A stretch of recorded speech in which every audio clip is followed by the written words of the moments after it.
ونصلی علی رسولہ الکریم اما بعد۔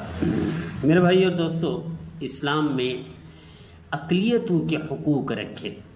میرے دیدو، شریعت تو جانوروں کے بھی حقوق دیتی ہے، شریعت کے ہاں تو کتے کے بھی حقوق ہیں۔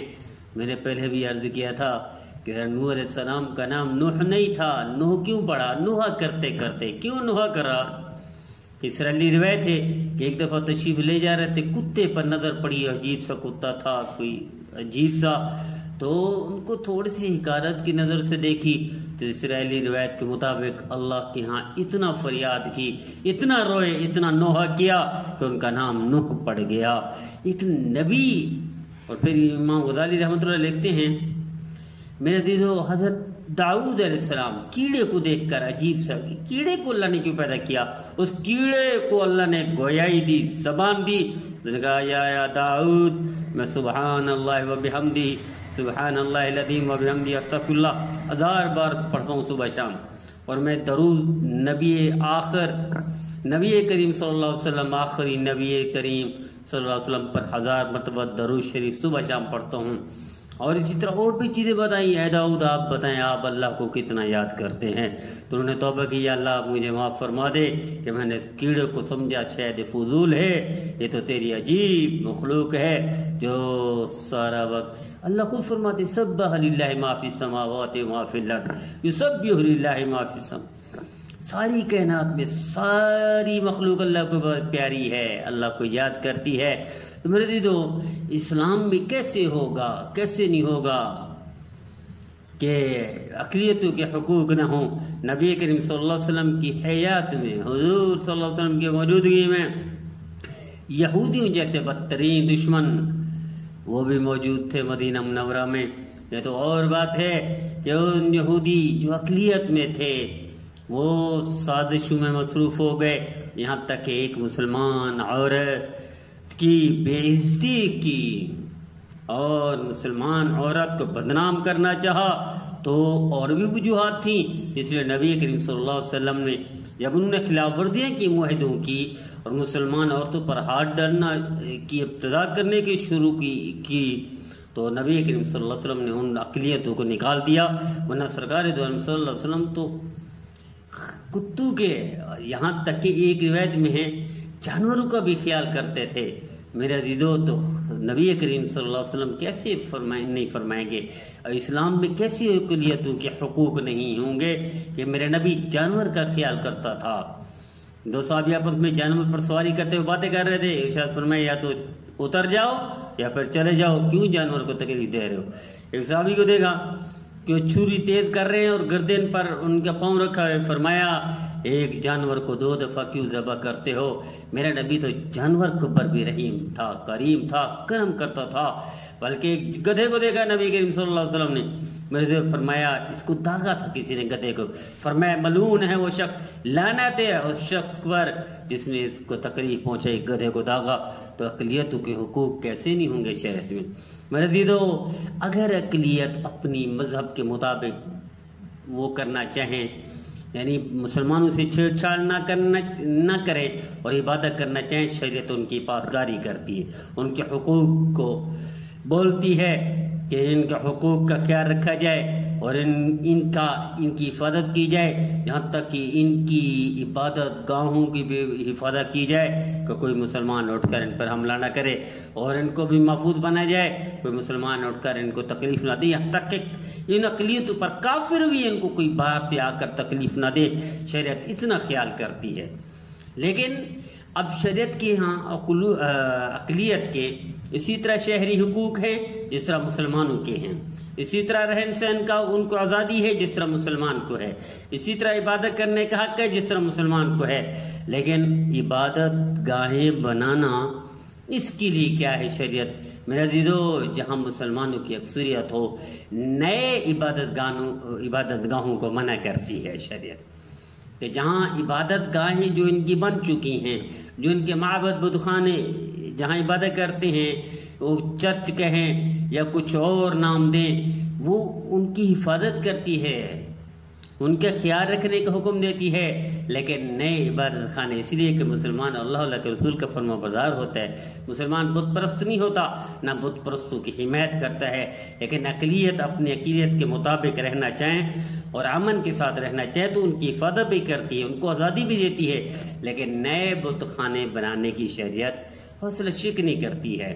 ایسا نہیں کہ مسلمان اکثریت میں ہیں اور وہاں ہاں یہ ہو سکتا ہے کہ کوئی اقلیت یعنی اکثریتی مسلمان ہیں، اقلیت کا کوئی گھر ہے اور گھر کے اندر کوئی اپنا معبد بنا لے، بت خانہ بنا لے، شریعت اس کو نہیں پوچھتی. کوئی اگر کرائے پر مکان لے لے اور اقلیت کا ہو، ہندو ہو یہودی ہو، اس کرائے کے مکان میں بھی جو مسلمان کا ہے اپنے گھر کے اندر معبد بنا لے، ایک بت رکھ لے اپنا اپنے اس کے مطابق، لیکن مسلمانوں میں چھیڑخانی نہ کرتا ہو، مسلمانوں میں وہ مداخلت بھی نہ کرتا ہو، اپنے مذہب کی مسلمانوں کو تبلیغ بھی نہ کرتا ہو، تو شریعت کہتی ہے اس کو مکان کا کرائے پر مکان بھی دے دیا جائے، اس کو آزادی دے دی جائے گھر کو، اس گھر کو بھی وہ کر لے.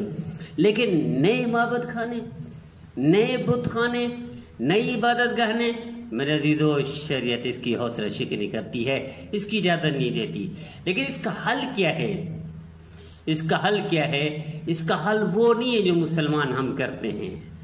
میرے عزیزو، جب ایک دیکھو کافر وہ موبائل ایجاد کرتا ہے، پوری دنیا میں موبائل پہنچا دیتا ہے، وہ کوئی بھی چیز ایجاد کرتا ہے پوری دنیا میں پہنچا دیتا ہے، وہ پیپسی بناتا ہے پوری دنیا میں پیپسی پہنچا دیتا ہے، کوکا کولا بناتا ہے اس کوکا کولا کو پوری دنیا میں پہنچا دیتا ہے.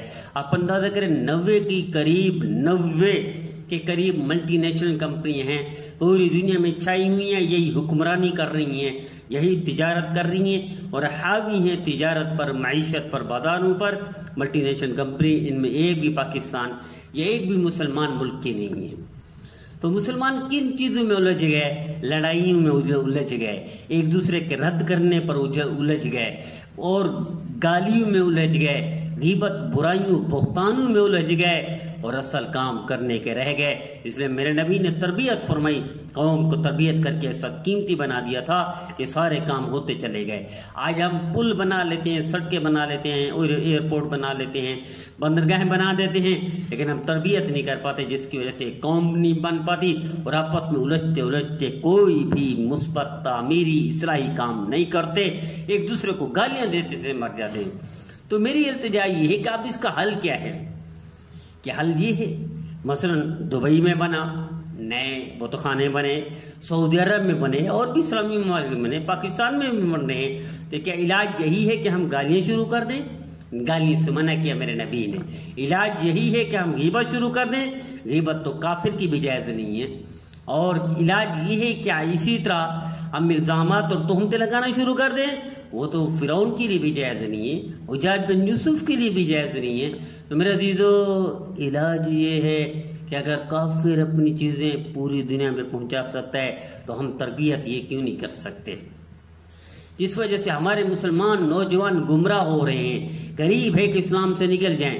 ٹک ٹاک پر نوجوان بچے اور بچیاں ہیں، سوشل میڈیا پر نوجوان بچے اور بچی ہیں، اور ٹی وی اور ریڈیو پر بچے اور بچیاں ہیں.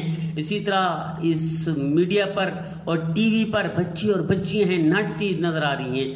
تو وہ کہیں بیٹھ کر کہاں تربیت کر رہے ہیں اور اثر کہاں ہو رہا ہے؟ وہی تربیت ہم نہیں کر سکتے. اقلیتوں پر ان پر محنت کریں. میرا سفر ہوا ابھی پاکستان کے یہ مشرق کی پٹی پہ اور کشمیر تک، تو میں نے دیکھا وہاں ساتھیوں کو پوچھا کہ بھی کیسے لوگ قادیانی کیسے بنتے ہیں. تو انہوں نے ایک عجیب بات بتائی، کہنے لگے قادیانی کوئی مالدار ہوتا ہے، وہ مسلمان کے پاس آتے جو غریب ہے، تو کیا حال ہے جی، خیر سے کیسے گزر رہی ہے؟ تو غریب آدمی تو یہ کہے گا برے گزر رہی ہے، حالات ٹھیک نہیں ہے، معاشی حالات وغیرہ وغیرہ. تو اٹھتے ہوئے وہ قادیانی اس کو 15-20 ہزار مٹھی میں دیتا ہے، پھر چلا جاتا ہے، پھر 20 دن کے بعد پھر آ جاتا ہے، پھر 15-20 ہزار مٹھی میں پھر چلا جاتا ہے. اسی طرح 7-8 پھیرے لگاتے ہیں، اس کے بعد وہ جو کہے کرتا ہے. تو جب کافر گئے مسلم اتنا محنت کر رہا ہے تو مسلمان محنت کیوں نہیں کر سکتا؟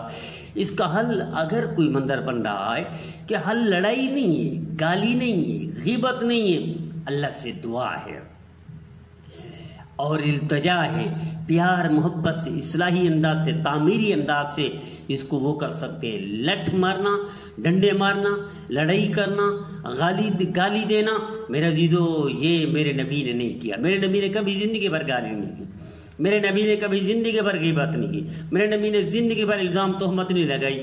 تو ہم کن چیزوں میں الجھ گئے؟ آئیے آج سے اپنی ذمہ داری پوری کریں۔ اپنی ذمہ داری کیا ہے؟ ہم اپنے 6 فٹ پر 7 فٹ پر اللہ کے رسول کا اسلام نافذ کر دیں، اللہ کے رسول کا فرمان نافذ کر دیں، پھر چلتا ہوا شخص محمدی ہوگا۔ یہ اقلیتوں پر بھی اثر پڑے گا۔ اقلیت بجائے مندر بنانے کے مسجدیں بنائیں گی، مسجدیں بنائیں گی، اللہ کے رسول کے فرمانبردار بنے گی، وہی کلمہ پڑھنے پر مجبور ہوں گی۔ تو آئیے شور کرنا، گالی دینا، غیبت، تہمتیں، الزامات، بد دعائیں اور لعنتیں اس بھیجنے سے کام نہیں چلے گا۔ میرے عزیزو، نبی کریم صلی اللہ علیہ وسلم نے اکیلے ایک تنہا محنت کی، پوری دنیا میں اسلام کا ڈنکا بجا دیا۔ 23 سال میں دین پوری دنیا میں پہنچ چکا تھا کہ ہم صرف پاکستان میں بھی ایسا نہیں کر سکتے کہ وہ اقلیتیں ہمارے اخلاق سے، ہمارے کردار سے، ہمارے عمل سے ایسے متاثر ہو کر وہ مندر بنانے کو بھول جائیں اور خود ہی کلمہ پڑھ کر مسجدیں بنانا شروع کر دیں۔ آئیے وہی محنت کریں جو میرے نبی نے کی تھی۔ لٹھ نہیں ماری، گالی نہیں دی، غیبت نہیں کی، برائی نہیں کی، اخلاق، اعمال، کردار پیش کیا۔ سارے عرب کے لوگوں نے کلمہ پڑھ کر سب جھکا دیا، حضور کے فرمانبردار بن گئے اور پوری دنیا میں انسان کے جگمگانے کا ذریعہ بن گئے۔ آئیے ہم بھی حضور کے فرمانبردار بن کر اسی زاویے سے دین کا کام کریں، یقیناً ساری دنیا کی برکتیں، آخرت کی سعادتیں ہمیں ملیں۔